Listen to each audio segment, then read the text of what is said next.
Good idea. Yeah, very good idea.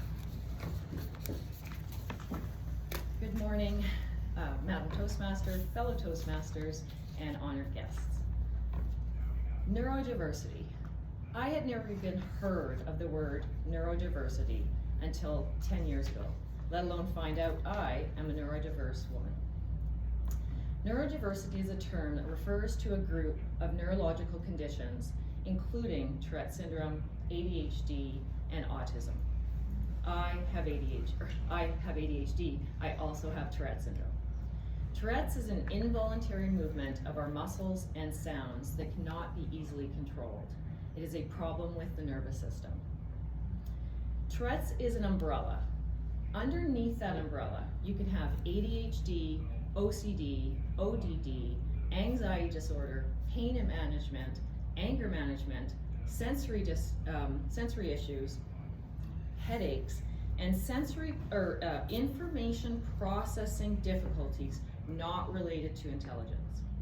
If you have Tourette syndrome, you are 86% more likely to have one or more of those conditions. I have had, or still have, all of them. Everything I mentioned, I live with. Tourette's affects all ages, ethnic groups, races, and genders. 1 in 160 school-aged children have been diagnosed with Tourette's. I believe it is much higher and that they are going undiagnosed. They are falling under the radar. Males are 3 to 4 times more likely to get Tourette's than females. The ages that it comes out around is 5 to 7 years old, and it can be hereditary. In my case, it is hereditary. My dad has it, I have it, my identical twin boys have it, and it has trickled down to one of my grandsons. Tourette's comes out in the form of tics. We have vocal tics and we have non-vocal tics. You must have at least one vocal tic to be considered having Tourette syndrome. So a vocal tic, the most common ones are sniffing, coughing, and throat clearing. And I have all of those, so COVID was fun. Other tics that you can have that are vocal can be grunting, humming, clicking your tongue, singing, hooting, barking. And the most not the most common, the one that is known the most is the swearing tic.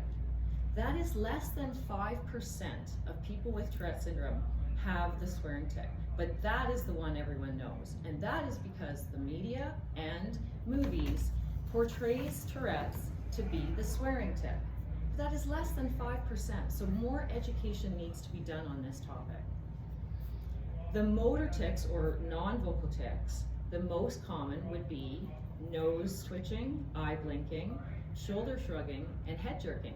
And I can't show you any of those because when you have Tourette's, you can take on other people's tics. I have enough of my own. I don't want any worse. So, also they can worsen as you get into adolescence. They get worse, and then they're supposed to get better into adulthood. That is not the case for me and my boys and my dad. They have gotten worse.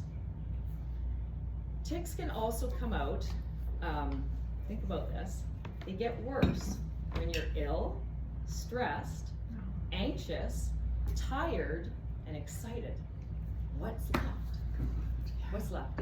So they're just always there. Now some people, they might have 1 or 2 tics, and they'll have them for a couple months, then they go away, and then they come back, or maybe a couple others come back, they have it for a couple months, and it goes away. That's how some people's tics are. Some people, like my dad, he has one in his, he sniffs, and he has one in his shoulder. And so he has those tics, and that's all I've ever known. My whole life, that's all I've ever seen him do or hear him do, is those. And then there's some people like myself, who they just move around the body, they come, like they don't go away, but I always have a tic, and they just move around my body. So my tics came out at the age of 5.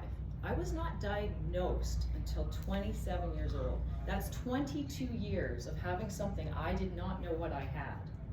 So I beat myself up continually. My self-esteem, my self-confidence was just destroyed. So when I was younger, my tics are in my toes. So you'll see me have brand new runners on. All my runners have holes where the big toe goes, because my toe twitches. So it was very difficult running. And that's what I did for 15 years of my life, was I ran 50K races. But all my shoes have holes, and it was very difficult to run. Also, my tics have moved around my face. So I've had the blinking, I've had the eye twitching, the nose, and because I didn't know what I was doing, I got teased relentlessly as a child. And so I was it was just subconscious or unconscious that I just would put my head down if I'm twitching bad, or I'll look to the side, and I do that in spin. When my tics get bad, I'll just pretend that I'm looking at the clock, or I'm looking over at the people, or I'll look down at my odometer thing, but it's actually because I'm ticking. My tics mostly have been on my right side.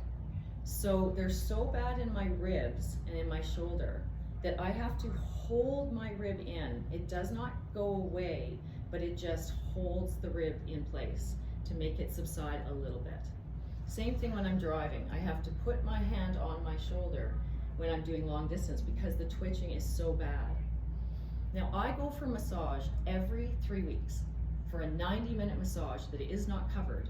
And I have to go, and my girl that I go to knows my body very, very well. Even in that 90 minutes, she can't get deep enough to get those muscles unbunched because of my Tourette syndrome. So people say, well, you must get reprieve when you go to sleep. No, tics don't go away when you're sleeping. So I go to bed and I wrap a heating pad around my body so that I can at least sleep. There's been many times when they're really bad in my face, when I've gone to sleep, like gone to bed, and I cover my face and I'm like, please God, just give me a reprieve. That's how I have to do it. It's the same thing when I go to sleep. I'm in pain all the time. When my son was younger, he was about 13, 14, 15, and he played hockey. So you can imagine being a teenager, and he's skating. I can't skate in my shoes, but he's skating and he hops. He's skating and he hops. And everybody in the audience or in the stands is going, oh, that's so cute. That's not cute. Not when you're 13, 14, 15. And then he would be teased on the bench. Another thing that he did when he was younger than that is he would be talking, and it could be at school, it could be at home, and all of a sudden he would start to sing his words. Again, not cute, not funny, but he got teased.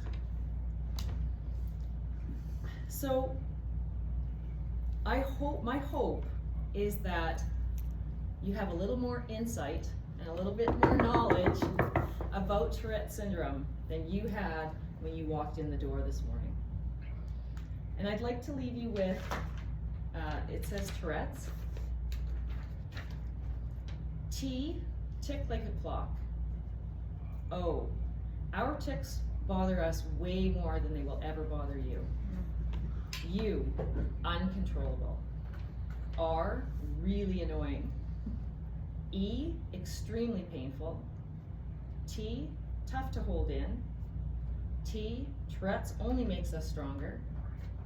E, education is needed on this topic. Far more education is needed on this topic. And finally, S, staying strong together.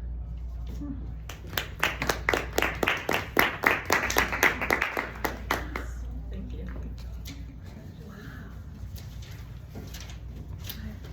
Thank you, Carrie. Great job. Definitely learned a lot. I did everybody a minute.